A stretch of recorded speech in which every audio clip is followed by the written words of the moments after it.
Bonjour, je suis Nelly Glassman, j'ai 34 ans et j'habite près de Paris.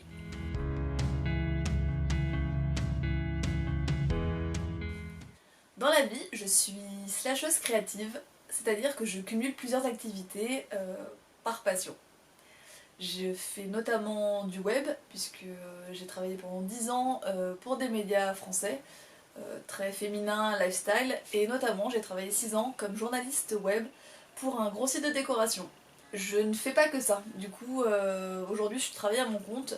Je crée des blogs et des sites pour des particuliers, des petites entreprises.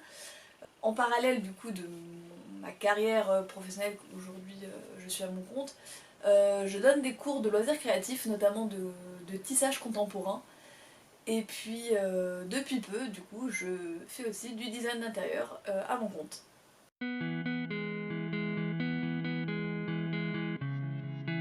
Alors la décoration et moi, c'est un gros hasard en fait. J'y connaissais rien du tout quand je suis rentrée chez Côté Maison en 2010. Je suis rentrée parce que le poste était intéressant et parce que j'avais les compétences. En revanche, la décoration, j'ai appris sur le tas. Et ça tombe bien, ça m'a plu. J'ai aimé découvrir ces questions d'optimisation d'espace, de cuisine ouverte, de douche à l'italienne, de relooking déco. Donc j'ai appris et j'ai découvert surtout sur le tas. Pour ce qui est du DIY, c'est plus récent, ça date de 2015. Je m'y suis mis parce que je vais trouver une activité au calme quand j'attendais mon deuxième enfant. Et voilà, je me suis pris pareil au jeu parce que j'aimais le côté créatif et très art thérapie parce que voilà, c'est une bulle de concentration et de bien-être quand on fait de la création. Moi, c'est quelque chose qui me plaît beaucoup. Donc voilà, je fais du tissage, de l'origami, du macramé, du crochet. Et même depuis le mois de janvier, je prends des cours de couture. C'est pas moi qui les donne, c'est moi qui apprends. Et en fait, j'adore. C'est vraiment quelque chose qui me plaît énormément. Et à côté de ça, j'ai aussi un blog de cuisine depuis quasiment 10 ans. Et j'adore faire de la pâtisserie. Mais c'est vraiment un loisir et je me vois pas du tout proposer ça dans le cadre de mon activité de slasheuse.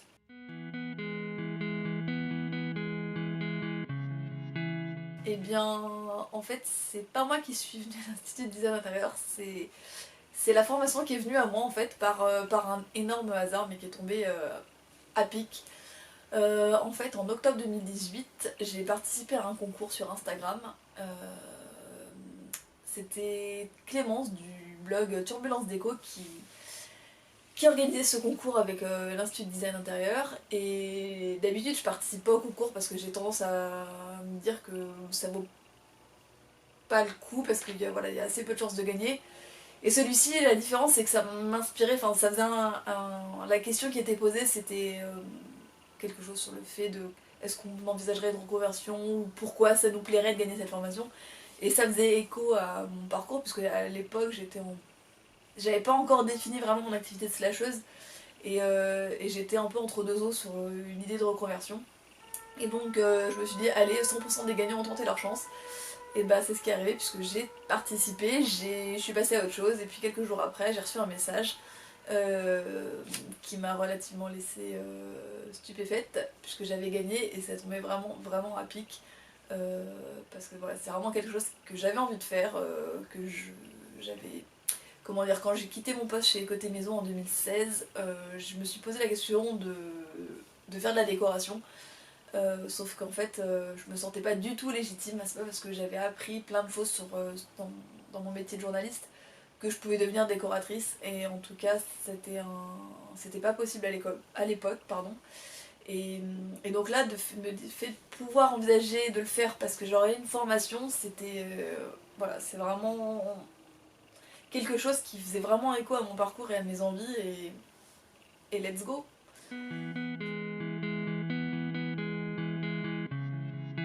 J'ai appris au sein de notre formation plein de choses. Alors déjà, la première chose que j'ai appris, c'est que j'en étais capable. C'est pas évident en fait à 30 ans passés de retourner, pas sur les bancs de l'école, mais en tout cas à devoir apprendre quelque chose, à devoir suivre des cours et à devoir rendre des devoirs. Ça c'est pas si simple que ça, mais en fait avec beaucoup de motivation, enfin même un peu de motivation parce qu'en fait ça va tout seul. Et puis l'envie de bien faire, et puis de travail personnel, en fait, c'est tout à fait faisable. Donc déjà j'ai appris que j'en étais capable, et puis sur le tas, qu'est-ce que j'ai appris? J'ai appris en fait tout ce qui me manquait, c'est-à-dire d'avoir vraiment une vraie méthodologie, d'avoir la bonne réflexion, d'avoir... comment dire, de cultiver aussi mon propre style déco, parce qu'à un moment il faut aussi ça, c'est-à-dire que des designers d'intérieur il y en a plein, mais il faut aussi pouvoir montrer son propre style. Donc oui, voilà, j'ai appris plein de choses, j'ai appris à utiliser SketchUp, à faire des plans, j'ai appris à faire des dessins. Alors oui, tout ça, ça demande aussi du travail personnel, puisque derrière j'ai quand même pris le temps de me former, j'ai acheté SketchUp, j'ai acheté une formation, j'ai acheté des livres, j'ai acheté des feutres, j'ai acheté plein de choses. C'est pas obligatoire dans la formation, ça il faut savoir que rien n'est imposé, donc rien n'est pénalisant dans le fait de choisir de dessiner à la main ou de faire ça sur ordinateur. L'important c'est que ce soit bien fait. Donc moi j'ai pris ce parti d'aller à fond là-dedans parce que j'avais vraiment envie de bien faire les choses. Puis voilà, ça m'intéressait vraiment d'apprendre à utiliser ces outils.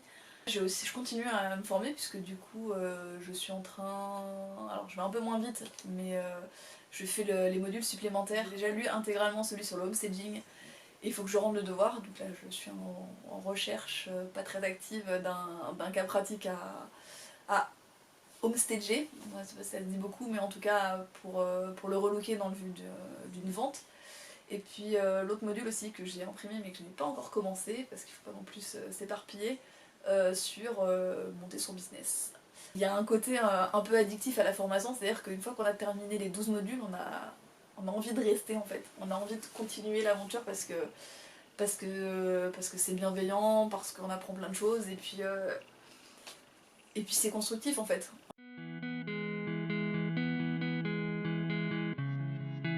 Est-ce que je conseille la formation de l'Institut Design Intérieur? Alors évidemment, parce que moi j'ai adoré, j'ai fait la formation en 9 mois et pendant 9 mois ça a été un bonheur de faire cette formation. Et je le dis sincèrement parce que surtout parce que je suis arrivée au bout et c'est vraiment très gratifiant d'arriver au bout d'une formation comme celle-ci. Parce que voilà, ça ouvre vraiment des perspectives que j'avais pas du tout, enfin que je ne me serais pas autorisée à avoir avant. Et puis surtout en fait c'est une formation qui est extrêmement bienveillante.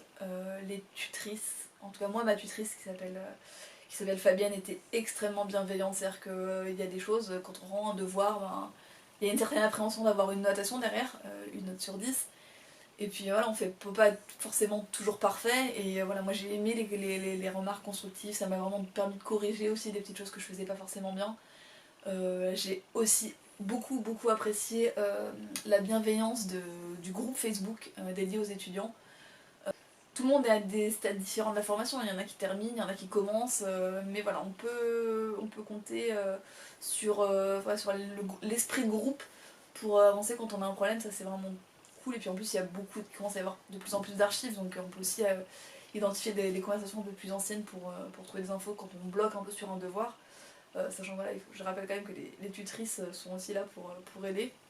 Et puis Gina qui s'occupe de l'assistance aux élèves et qui fait un gros travail sur l'accompagnement, sur la promotion de la formation, parce que si on a envie d'en savoir plus sur la formation, il ne faut pas hésiter à suivre le hashtag étudiant-ID, étudiant avec un accent aigu.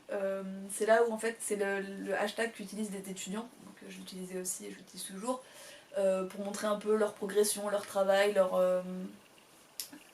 leur expérience, en fait, leur aventure dans cette formation. J'espère que ça vous a donné envie d'en savoir plus sur la formation. Dans tous les cas, moi je suis disponible par messagerie privée ou par mail via mon site pour répondre à vos questions. Vous avez aussi le lien de parrainage dans un article, mais je le remettrai accessible depuis la vidéo, pour bénéficier d'une réduction sur votre formation. Et en tout cas, voilà, je suis complètement disponible pour répondre aux questions et pour vous éclairer.